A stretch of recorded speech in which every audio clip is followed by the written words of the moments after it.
നമസ്കാരം. Hard farmer channel Sijo Mathew.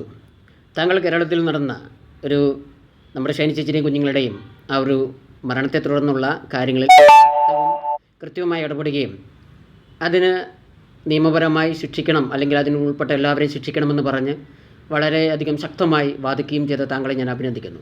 താങ്കൾക്ക് ഈ ചാനൽ കൊണ്ട് ജീവിക്കാനുള്ള പണത്തിൻ്റെ ആവശ്യമില്ല എന്ന് കൃത്യമായിട്ട് അറിയാവുന്ന ഒരു വ്യക്തി എന്ന രീതിയിലും കൃഷിയെയും അതോടൊപ്പം തന്നെ എല്ലുമുറിയെ പണിയെടുക്കുന്ന താങ്കളെ തീർച്ചയായിട്ടും ഒന്ന് രണ്ട് കാര്യങ്ങൾ കൂടി ഇതിനെ സംബന്ധിച്ചുള്ള കാര്യങ്ങൾ പറയുകയാണ്. നമുക്കറിയാം, നിയമപരമായിട്ട് എല്ലാവരെയും ശിക്ഷിക്കണമെന്ന് അവിടെയുള്ള ആ ഇടവക ജനങ്ങൾ ഉൾപ്പെടെ ഒപ്പിട്ട് പരാതി കൊടുത്തു. വ്യക്തവും കൃത്യവുമായിട്ടുള്ള കാര്യങ്ങളാണ് അവിടെ ചെയ്യപ്പെട്ടിരിക്കുന്നത്. നിയമപീഠത്തിൻ്റെ മുമ്പിലിരിക്കുന്ന ഒരു കേസിൽ നമ്മളെ സംബന്ധിച്ച് അനാവശ്യ അഭിപ്രായങ്ങൾ പറയുവാൻ നമുക്ക് അവകാശമില്ല. അത് ജനാധിപത്യ ഭരണ സംവിധാനത്തിന് വിരുദ്ധമാണ്. എന്നിരുന്നാലും ഒന്ന് രണ്ട് കാര്യങ്ങൾ കൂട്ടിച്ചേർക്കാതെ വയ്യ. നമുക്കറിയാം, ഒരു ക്രൈസ്തവ വിശ്വാസത്തിൽ ജീവിച്ചു വന്ന ഷൈനി ചേച്ചി അവർ സ്ഥിരമായി പള്ളിയിൽ പോയിരുന്നു. ഞാനും ഒരു ക്രൈസ്തവ വിശ്വാസത്തിലുള്ള ആളായതുകൊണ്ട് എനിക്ക് ഇനി വരും കാലങ്ങളിൽ ഉണ്ടാകുന്ന ഒരു കാര്യം ഇച്ചിരി ആക്ഷേപ രീതിയിലാണെങ്കിൽ അത് ക്ഷമിക്കണം. പ്രിയമുള്ളവരെ, അടുത്ത നാളുകളിൽ നമുക്ക് കേൾക്കാൻ പോകുന്ന കാര്യം ഇതായിരിക്കാം.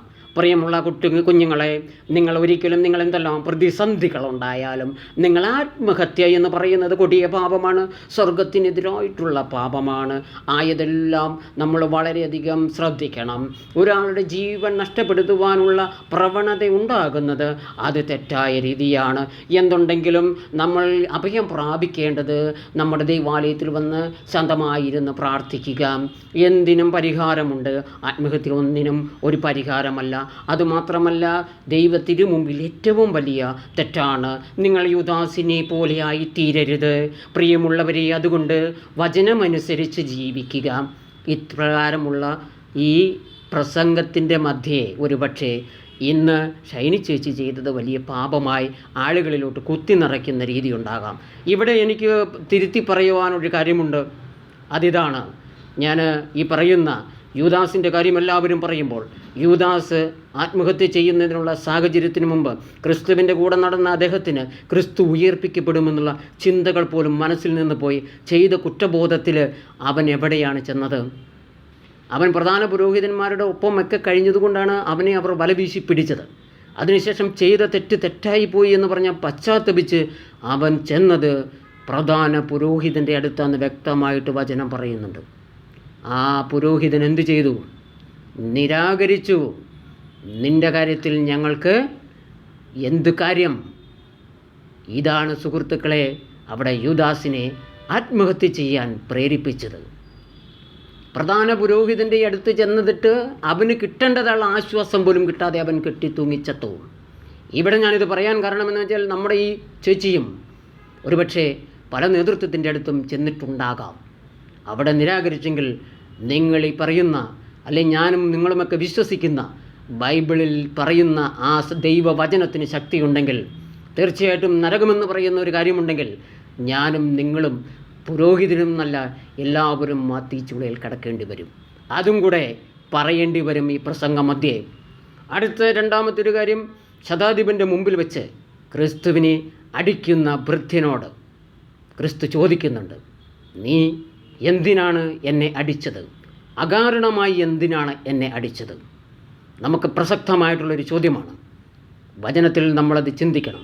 ഒരു കരണത്തടിക്കുമ്പോൾ മറുകരണം കാണിക്കുവാൻ പറഞ്ഞു തരികയും ശത്രുക്കളെ സ്നേഹിക്കാൻ പറയുകയും ചെയ്ത കർത്താവ് എന്താണ് ന്യായാധിപ സംഘത്തിൻ്റെ മുമ്പിൽ ഇപ്രകാരം ഒരു വചനം പറഞ്ഞത്? അവിടെ നമ്മൾ നീതിക്ക് വേണ്ടി യുദ്ധം ചെയ്യണമെന്ന് തന്നെയാണ് പറഞ്ഞിരിക്കുന്നത്. അപ്പം നീതിക്ക് വേണ്ടി യുദ്ധം ചെയ്യണമെന്ന് പറഞ്ഞ കർത്താവാണ് ഇത് ആ ഇടവക ജനങ്ങളെ കൊണ്ട് ഈ നീതിപീഠത്തിൻ്റെ മുമ്പിലോട്ട് ഈ പരാതികൾ അയക്കുവാൻ ഹാർഡ് ഫാർമർ എന്ന രീതിയിൽ ഇടയാക്കിയത് എന്ന് നമുക്ക് അഭിമാനിക്കാം. കാരണം അന്ന് ക്രിസ്തു ചോദിച്ച അതേ ചോദ്യങ്ങളാണ് ഇന്ന് ആ 260 ആളുകൾ ഒപ്പിട്ട് നൽകിയ പരാതിയിലുള്ളത്. അപ്പോൾ ക്രിസ്തു പഠിപ്പിച്ച അതേ രീതിയിൽ ഈ ജനങ്ങൾക്ക് അത്രയേ ചെയ്യാൻ പറ്റൂ. പക്ഷേ ഈ 3 ജീവനുകൾക്ക് വേണ്ടി അവർ കയറിയിറങ്ങിയ എല്ലാ നിയമപാലകരോടും, എല്ലാ അച്ഛന്മാരോടും, അതല്ലെങ്കിൽ എല്ലാ സഭാ നേതൃത്വത്തിനോടും ഒരു ക്രൈസ്തവ വിശ്വാസി എന്ന രീതിയിൽ ഞാൻ പറയുകയാണ്, തീർച്ചയായിട്ടും നിങ്ങളുടെ മുമ്പിലിരിക്കുന്ന വചനം തുറക്കുമ്പോൾ, അല്ലെങ്കിൽ ദിനം പ്രതി അപ്പവും വീഞ്ഞുമായി മാറുന്ന ക്രിസ്തുവിൻ്റെ തിരുശരീര രക്തങ്ങൾ ഭക്ഷിക്കാൻ നിങ്ങൾക്ക് യഥാർത്ഥത്തിൽ അവകാശമുണ്ടാകണമെങ്കിൽ, നിങ്ങൾ പിലാത്തോസ് കൈയഴിയതുപോലെ ഈ രക്തത്തിൽ എനിക്ക് പങ്കില്ല എന്ന് പറഞ്ഞ് ലോകാവസാനം വരെ നീണ്ടു നിൽക്കുന്ന സുവിശേഷത്തിൻ്റെ ഭാഗമല്ല ആകേണ്ടത്. മറിച്ച് ആ ചേച്ചിക്കും കുഞ്ഞുങ്ങൾക്കും വേണ്ടി നിരാകരിച്ചവരെ യഥാർത്ഥത്തിൽ നിയമപരമായി ശിക്ഷിക്കുവാൻ എല്ലാവരെയും അതിനകത്ത് ഉൾക്കൊള്ളിച്ചുകൊണ്ട് നീതിപീഠത്തിൻ്റെ മുമ്പിൽ മറ്റൊരു കുറ്റപത്രം എത്തുവാനാണ് നമ്മൾ പരിശ്രമിക്കേണ്ടത്. അതിനുള്ള പരിശ്രമം ചെയ്തത് ഫലവത്താകുവാൻ വീണ്ടും ഒരുമിച്ച് പോരാടുക എന്നുള്ളതാണ്. അത് നീതിക്ക് വേണ്ടി യുദ്ധം ചെയ്യുന്നവർ ഭാഗ്യവാന്മാരെന്ന് പറയുന്ന സുവിശേഷ ഭാഗ്യത്തിനോടൊപ്പം ഞാൻ കൂട്ടിച്ചേർക്കുന്നു. ഇതിൽ ആർക്കെങ്കിലും ബുദ്ധിമുട്ടുകളുണ്ടായാൽ ക്ഷമിക്കുക. പക്ഷേ ഇത്രയുമെങ്കിലും പറഞ്ഞില്ലെങ്കിൽ, ഒരു തെറ്റും ചെയ്യാതെ ബലിയാടാക്കപ്പെട്ട, അല്ലെങ്കിൽ ജീവിക്കാൻ മാർഗമില്ലാതെ മറ്റുള്ളവരാൽ തിരസ്കരിക്കപ്പെട്ട് ഇന്നിപ്പം മരണപ്പെട്ട് കിടക്കുമ്പോൾ 1,50,000 രൂപയുടെ കല്ലറയ്ക്കുള്ളിൽ കിടക്കുന്നത് കൊണ്ട് കാര്യമില്ല. അതല്ലെങ്കിൽ ലക്ഷക്കണക്കിന് രൂപ ചെലവഴിച്ച് ഒരു ശവമഞ്ച യാത്ര ചെയ്തതുകൊണ്ടല്ല കാര്യം. അതിനു മുമ്പേ ആകാമായിരുന്നു. ഇതെല്ലാം കഴിഞ്ഞിട്ട് വിശക്കുമ്പോൾ ആഹാരം കൊടുക്കുന്നതിന് പകരം, നമുക്കറിയാം വിശപ്പ് കൊണ്ട് ബലിയാടാക്കപ്പെട്ട മധുച്ചേട്ടൻ്റെ കാര്യവും ഈ സമയത്ത് ഓർക്കുകയാണ്. ഒരു നേരത്തെ ആഹാരത്തിനു വേണ്ടി ചോദിച്ച സമയത്ത്, അല്ലെങ്കിൽ എടുത്ത സമയത്ത് കൊലയാക്കപ്പെട്ട മധുച്ചേട്ടനെ പോലെ ഒരു തരത്തിലും ജീവിക്കാൻ നിവൃത്തിയില്ലാതെ വന്നപ്പോൾ കൊല ചെയ്യപ്പെട്ട 2 കുഞ്ഞുങ്ങളും ഒരു സ്ത്രീയുടെയും ആ ദീനരോധനത്തിൻ്റെ ഭാഗമായി ഒരു സഹോദര സ്നേഹത്തിൻ്റെ ആ ഒരു ഇതിൽ നിന്നുകൊണ്ട് മാത്രമാണ് ഞാനിത് പറയുന്നത്.